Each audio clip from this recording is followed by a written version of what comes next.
কথায় আছে স্বাস্থ্য সকল সুখের মূল। বাংলা ভাষায় প্রচলিত এই কথাটির অর্থ শারীরিক ও মানসিক সুস্থতাই জীবনের প্রধান সুখ। তবে বর্তমান সময় খেয়াল করলে দেখা যায় প্রতিটি ব্যক্তি কোনো না কোনো রোগে আক্রান্ত, যার প্রবণতা একটু প্রত্যন্ত গ্রাম অঞ্চলেই বেশি।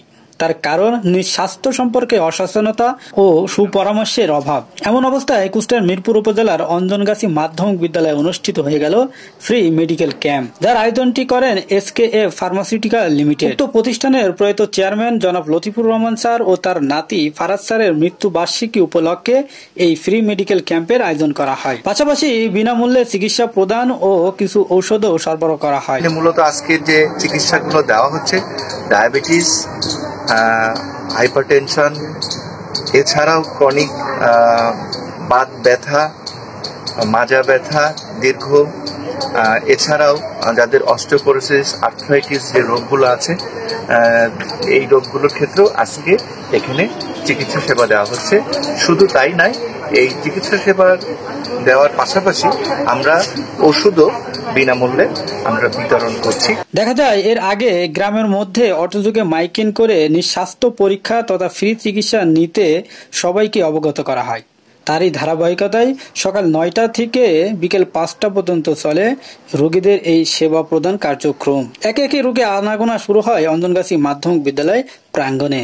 দেখা যায় বিভিন্ন গ্রাম থেকে রোগীরা এসেছে স্বাস্থ্য পরীক্ষা করার জন্য। তবে এইরকম ফ্রি মেডিকেল ক্যাম্পে এসে কিছু চিকিৎসা পরামর্শ পাশাপাশি ওষুধ পেয়ে দারুণ খুশি তারা।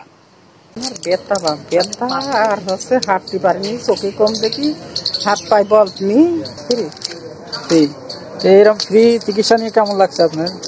ডাক্তার দেখাতে হলে তো বাইরে তো ডাক্তার ফিসে দিতে হতো, টাকা লাগতো, এমনি দেখাইলে ধরো ভালো হলো। খালি ব্যথা করে আর হাত পা কামড়ায়, একটা ঘুমাতে পারিনি, খুব কষ্ট হয়। এই জন্য আমি এখানে ফ্রি চিকিৎসা নেওয়ার জন্য অঞ্জনগাছি মাধ্যমিক বিদ্যালয়ে আসছিলাম। না মেলা সুবিধা ভাই, দেখা যাচ্ছে গরিব মানুষ অনেক টাকার জন্য কিনতে পারে না, এরকম হলে পরে আসলি বা দেখালো। এই ফ্রি মেডিকেলে ক্যাম্পে এসে কেমন লাগছে আপনার? মানে কোনো টাকা লাগলো নাকি? না, ডাক্তার কি সব কথা মানে মনোযোগ সহকারে শুনলো? এই সকল মানুষগুলো চাচ্ছে আগামীতে দিনে এই ধরনের ফ্রি মেডিকেল ক্যাম্প যেন আরো বেশি হয়, পাশাপাশি আরো বেশি ওষুধ সরবরাহ করে, এমন প্রত্যাশাই সাধারণ রোগীদের মাঝে দেখা যায়।